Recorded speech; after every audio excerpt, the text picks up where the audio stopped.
Hi, Scorpio rising. Welcome to your energy forecast for Sagittarius season. My name is Chloe, and I'm so glad you're here. It's going to be a big month for you. It's a big month for all of us, astrology, right?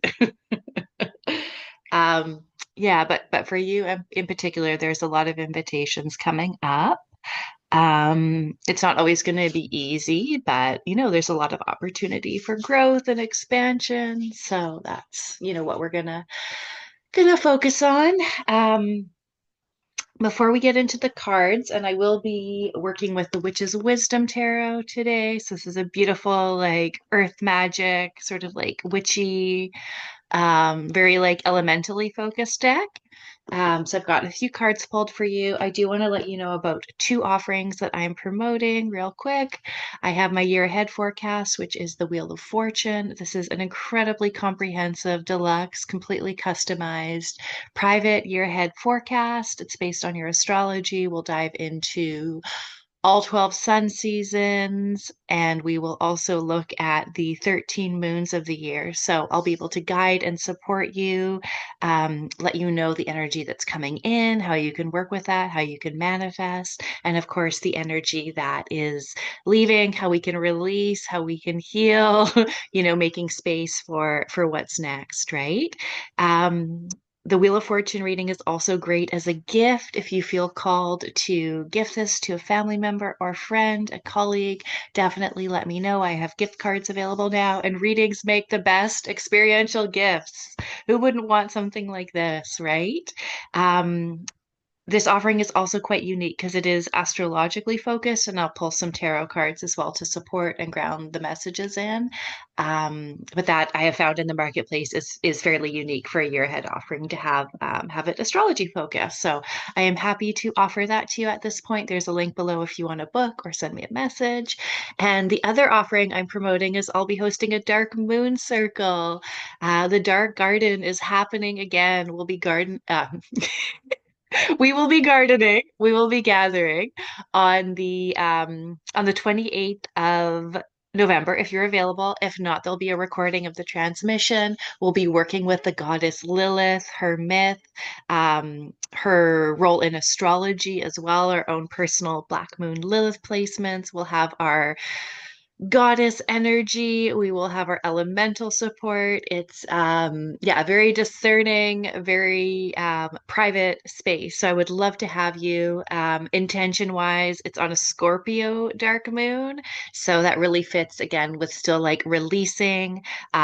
Please bring with you the intentions of what you would like to leave behind in 2024, what's not coming forward, and we'll lay that on the fire together. So I would love to support you. I'd love to see you there if that's something that feels aligned for you. So let's get into the forecast. Okay, Sagittarius season, Scorpio rising, lots going on here, right? Um, I am going to do a separate video for Pluto and Aquarius and the outer planetary changes that are happening in 2025 because there's going to be a lot of generational shifts, cultural shifts for sure. And Pluto especially, that's 20 years. So, and Pluto's very slow. Um, so this is something we're going to be talking about for a long time over an extended period of time. But for now, we're going to focus on the big transits of Sagittarius season. There is a Mercury-Jupiter opposition. This is creating in your chart a channel of divine insight and an opportunity to rewire your mindset to really up level there and embody some new beliefs that maybe you hadn't considered before. So enlightenment is a word that comes up. For me, when I tune into your chart, Scorpio rising, enlightenment. The Jupiter Mercury opposition is like it's an opposition. So, yes, there's challenges, but those two planets definitely make it more so like a channel of divine insight. And especially in your chart, it's like the eighth house of letting go, and the second house of holding and like structure and building and security compared to like release and void time and, sacred rage, even. So, I love this for you. Um, of course, we always want to treat these things as opportunities. If your mindset wants to be upgraded, if your beliefs want to become more in alignment with the values that you hold, with the values that you've evolved to hold, that, of course, is a very positive thing. But new beliefs and upgraded mindset can also be challenging, and there can be difficulties. There's a certain intensity with this aspect as well. Mercury being in Sagittarius, Jupiter being in Gemini, there's what we call a mutual reception. So those planets are like in each other's signs, opposing each other, but the Jupiter Mercury opposition is not like, yeah, there's intense opportunities, but it's not going to be the way some oppositions are, like Saturn and Jupiter, right? Like Mercury gets along with everyone. Jupiter is a benefic. This is nothing that we are going to struggle with. It's just like when those invitations come up for you to be aware of like, oh, I know why I'm being provoked into reconsidering what I thought I knew. Like just having the awareness is so empowering, right? Like no one's out to get you. The universe isn't out to get you. You're just like, yeah, being called to evolve, and it's in the realm of yeah, outdated values, outdated beliefs, outdated mindset, and experiencing some growth and evolution in those realms, right? Um, so with the cards I pulled, like Messenger of Air, of course, new ideas coming in, right? Um, if you choose to accept them, that's up to you. Something that I have been receiving a lot around is for different signs, it's definitely like if you're a person in a conversation who tends to speak a lot, feel free to lead and play more of like an active listening role. Or if you're someone who tends to like sit back and maybe not contribute as much outwardly in a conversation, I invite you to, yeah, take up a little bit more space if that feels good to really speak your truth and share. But the result of these conversations that are going to be had is the upgrade in mindset and belief for both parties. So what would it take for you to evolve in your mindset and your beliefs, right? Like there could be a little bit of, a tricky conversation that happens. So this shows that new ideas are coming in, new mindset is coming in, new beliefs. So look out for that. And then you're being asked to ground them into practice. We have like the second house, which is creating that structure and that security and resource, like taking the divine insight and like how am I going to implement that into my practices, into my everyday being. So we have the goddess of earth, which is King of Pentacles traditionally. In the Witch Tarot, it is goddess of earth because goddess is the king in this deck. So making it practical, right? Ideas, inspiration, right? It's all up here, grounding it down into the body, grounding it down into practice, actually implementing, living in alignment with the values, right? I mean, it's like easier said than done sometimes. But yeah, I'll just have you take a look at this card. It's beautiful. The artwork on this deck is by Danielle Barlow, and the creator is Phyllis Karat. And I don't know, this deck is a few years old. I think it's from 2021, but it's was definitely calling to me that it wanted to participate in this reading for you.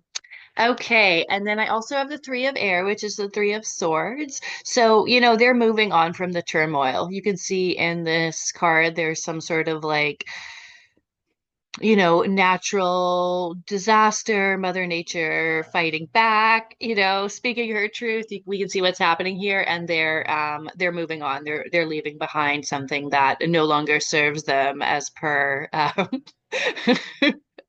what do we call it now? Climate change? Global warming, right? The environmental catastrophes, the poly crisis, what we're experiencing, multiple things shifting at the same time, and that discomfort there. So, yeah, there can be some unprocessed grief. Maybe we haven't had time to process. Everyone's quite busy, so that can be, yeah, difficult to make time for those processes sometimes. I know there is so much more awareness now around like how important it is to feel your grief, and like grief is just love for something that has been lost. And if you didn't have that connection, that love, that it wouldn't transmute into grief and then healing, right? So um I am quite pleased with like how we're doing with grief and like people's willingness to accept that it's a part of life. Like I think that, and especially people watching this channel, like I would assume there's some sort of like acceptance with that sort of thing. But yeah, there's always more feeling to do. There's always more processing to do potentially. So if there are feelings, thoughts that you've been putting aside, yeah, might want to work with those in the form of a ritual if there's any additional processing that you're feeling called to do, because that is going to support you in, making space for the new divine insight to come in and making space for you to ground those upgraded beliefs, really ground them into values. And like thinking too for you about like how we have Venus and Taurus and Libra, and those are like values. And then we have like Neptune, which is more like aspirational. It's like where we would like to get to, but then there's like what's actually practical. What am I able to do, right? Not everything is within my control. So there's a lot coming up for you, and I don't want you to think that you have to do it all, but these are just sort of like I'm just like just touch points of, dropping down what's going to be in your awareness so that you're empowered to work with it if that feels good for you.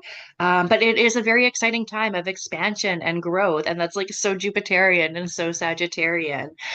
So it is in alignment with the seasons, what the astrology is doing, and yeah, I try to keep these videos, brief, digestible, but I hope this was supportive for you. If you have any comments or questions, I invite you to include those below. I definitely appreciate your support because I am still a newer channel. So if this is something you enjoy, remember to subscribe and share if you like. But I would love to know your comments on this. Scorpio rising, if that's something you want to speak to. And I will see you in the next video. I'll see you in the collective energy forecast as well. Take care.